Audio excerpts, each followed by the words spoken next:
आप सभी का हमारे YouTube चैनल में स्वागत है। आज हम आपको भगवान बुद्ध की दो कहानियां बताएंगे। अगर आप हमारे चैनल को सब्सक्राइब नहीं किए हैं तो सब्सक्राइब कर ले। रूरू एक मृग था। सोने के रंग में ढला उसका सुंदर सजीला बदन माणिक, नीलम और पन्ने की कांति की चित्रांगता से शोभायमान था। मखमल से मुलायम उसके रेशमी बाल, आसमानी आंखें तथा तराशे स्फटिक से उसके खुर और सींग सहज ही किसी का मन मोह लेने वाले थे।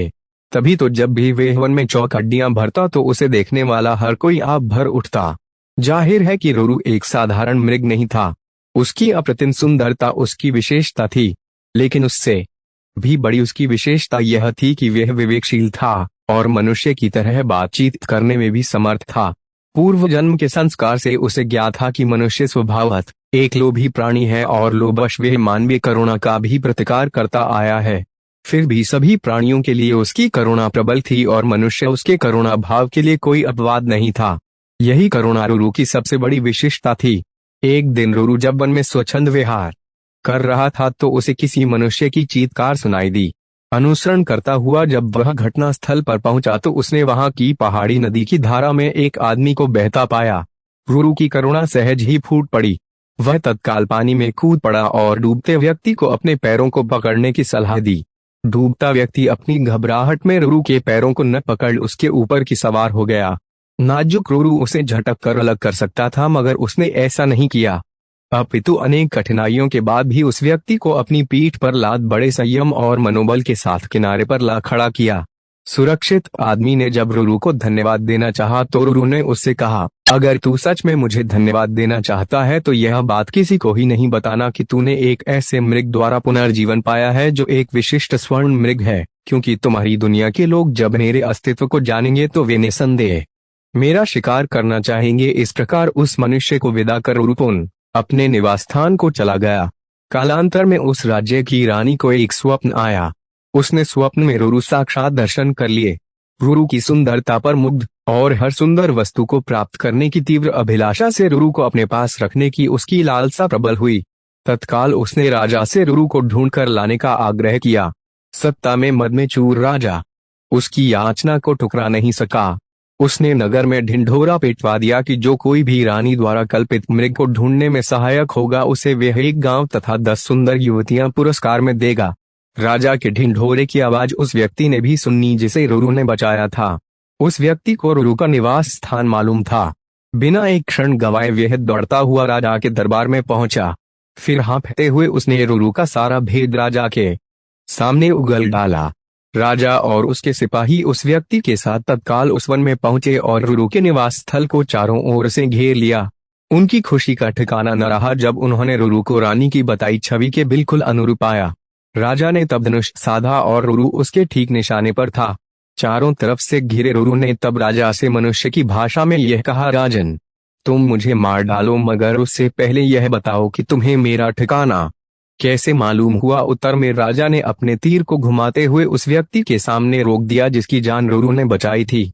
रूरू के मुख से तभी यह वाक्य हठात फूट पड़ा, निकाल लो लकड़ी के कुंडे को पानी से न निकालना कभी एक अकृतज्ञ इंसान को। राजा ने जब रूरू से उसके संवाद का आशय पूछा तो रूरू ने राजा को उस व्यक्ति के डूबने और बचाए जाने की पूरी कहानी कह सुनाई।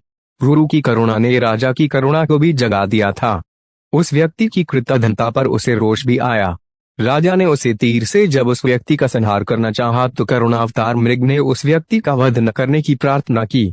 रूरू की विशिष्टताओं से प्रभावित राजा ने उसे अपने साथ अपने राज्य में आने का निमंत्रण दिया। रूरू ने राजा के अनुग्रह का नहीं ठुकराया और कुछ दिनों तक वह राजा के आतिथ्य को स्वीकार कर पुनः अपने निवास स्थल मानसरोवर, आज जो चीन में स्थित है, कभी ठमानस सरोवर के नाम से विश्वविख्यात था और उसमें रहने वाले हंस तो नीले आकाश में सफेद बादलों की छटा से भी अधिक मनोरम थे। उनके कलरव सुंदर नर्तकियों की नुपुर ध्वनियों से भी अधिक सुमधुर थे। उन्हीं सफेद हंसों के बीच 2 स्वर्ण हंस भी रहते थे। दोनों हंस बिल्कुल एक जैसे दिखते थे और दोनों का आकार भी अन्य हंसों की तुलना में थोड़ा बड़ा था। दोनों समान रूप से गुणवान और शीलवान भी थे। फर्क था तो बस इतना कि उनमें एक राजा था और दूसरा उसका वफादार सेनापति। राजा का नाम धृतराष्ट्र था और सेनापति का नाम सुमुख। दोनों हंसों की चर्चा देवों, नागों, यक्षों और विद्याधर ललनाओं के बीच अक्सर हुआ करती थी। कालांतर में मनुष्य योनि के लोगों को भी उनके गुण सौंदर्य का ज्ञान होने लगा। वाराणसी नरेश ने जब उनके विषय में सुना तो उसके मन में उन हंसों को पाने की प्रबल इच्छा जागृत हुई। तत्काल उसने अपने राज्य में मानस सदृश एक मनोरम सरोवर का निर्माण करवाया, जिसमें हर प्रकार के आकर्षक जलीय पौधे और विभिन्न प्रकार के कमल जैसे पद्म, उत्पल, कुमुद, पुंडरीक, सौगंधिक, तमरस और कहलौर विकसित करवाए। मत्स्य और जलीय पक्षियों की सुंदर प्रजातियां भी वहां बसाई गईं। साथ ही राजा ने वहां बसने वाले सभी पक्षियों की पूर्ण सुरक्षा की भी घोषणा करवाई, जिससे दूर दूर से आने वाले पंछी स्वच्छंद भाव से वहां विचरण करने लगे। एक बार वर्षा काल के बाद जब हेमंत ऋतु प्रारंभ हुआ और आसमान का रंग बिल्कुल नीला होने लगा, तब मानस के 2 हंस वाराणसी के ऊपर से उड़ते हुए जा रहे थे। तभी उनकी दृष्टि राजा द्वारा निर्मित सरोवर पर पड़ी। सरोवर की सुंदरता और उसमें तैरते रमणीक पक्षियों की स्वच्छंदता उन्हें सहज ही आकर्षित कर गई। तत्काल वे नीचे उतर आए और महीनों तक वहां की सुरक्षा, सुंदरता और स्वच्छंदता का आनंद लेते रहे। अंततोगत्वा वर्षा ऋतु के प्रारंभ होने से पूर्व वे फिर मानस को प्रस्थान कर गए। मानस पहुंचकर उन्होंने अपने साथियों के बीच वाराणसी के कृत्रिम सरोवर की इतनी प्रशंसा की कि सारे के सारे हंस वर्षा के बाद वाराणसी जाने को तत्पर हो उठे। हंसों के राजा युधिष्ठिर और उसके सेनापति सुमुख ने अन्य हंसों की इस योजना को समुचित नहीं माना।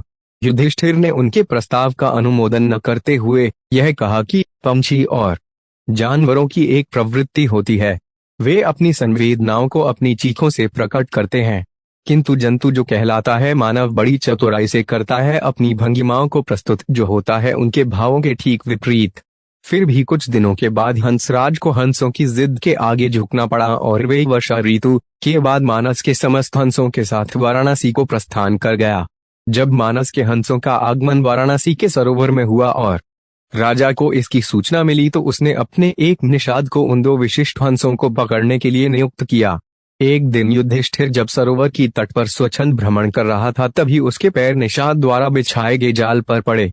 अपने पकड़े जाने की चिंता छोड़ उसने अपनी तीव्र चीखों से अपने साथी हंसों को तत्काल वहां से प्रस्थान करने को कहा, जिससे मानस के सारे हंस वहां से क्षण मात्र में अंतर्धान हो गए। रह गया तो केवल उसका एकमात्र वफादार हम शुक्ल सेनापति सुमुख। हंसराज ने अपने सेनापति को भी उड़ जाने की आज्ञा दी, मगर वे दृढ़ता के साथ अपने राजा के पास ही जीना मरना उचित समझा। निषाद जब उन हंसों के करीब पहुंचा तो वह आश्चर्यचकित रह गया, क्योंकि पकड़ा तो उसने एक ही हंस था, फिर भी दूसरा उसके सामने निर्भीक खड़ा था। निषाद ने जब दूसरे हंस से इसका कारण पूछा तो वह और भी चकित हो गया, क्योंकि दूसरे हंस ने उसे यह बताया कि उसके जीवन से बढ़कर उसकी वफादारी और स्वामी भक्ति है। एक पक्षी के मुख से ऐसी बात सुनकर निषाद का हृदय परिवर्तन हो गया। वह एक मानव था, किंतु मानव धर्म के लिए वफादार नहीं था। उसने हिंसा का मार्ग अपनाया था और प्राणातिपात से अपना जीवन निर्वाह करता था। शीघ्र ही उस निषाद ने अपनी जागृत मानवता के प्रभाव में आकर दोनों ही हंसों को मुक्त कर दिया। दोनों हंस कोई साधारण हंस तो थे नहीं। उन्होंने अपनी दूरदृष्टि से यह जान लिया था कि वह निषाद निसंदेह राजा के कोप का भागी बनेगा। अगर निषाद ने उनकी जान बख्शी थी तो उन्हें भी निषाद की जान बचानी थी। तत्काल वे निषाद के कंधे पर सवार हो गए और उसे राजा के पास चलने को कहा। निषाद के कंधों पर सवार जब वे दोनों हंस राज दरबार पहुंचे तो समस्त दरबारीगण चकित हो गए। जिन हंसों को पकड़ने के लिए राजा ने इतना प्रयत्न किया था वे स्वयं भी उसके पास आ गए थे। विस्मित राजा ने जब उनकी कहानी सुनी तो उसने तत्काल ही निषाद को राजदंड से मुक्त कर पुरस्कृत किया। उसने फिर उन ज्ञानी हंसों को आतिथ्य प्रदान किया तथा उनकी देशनाओं को राजदरबार में सादर सुनता रहा। इस प्रकार कुछ दिनों तक राजा का आतिथ्य स्वीकार कर दोनों ही हंस पुन मानस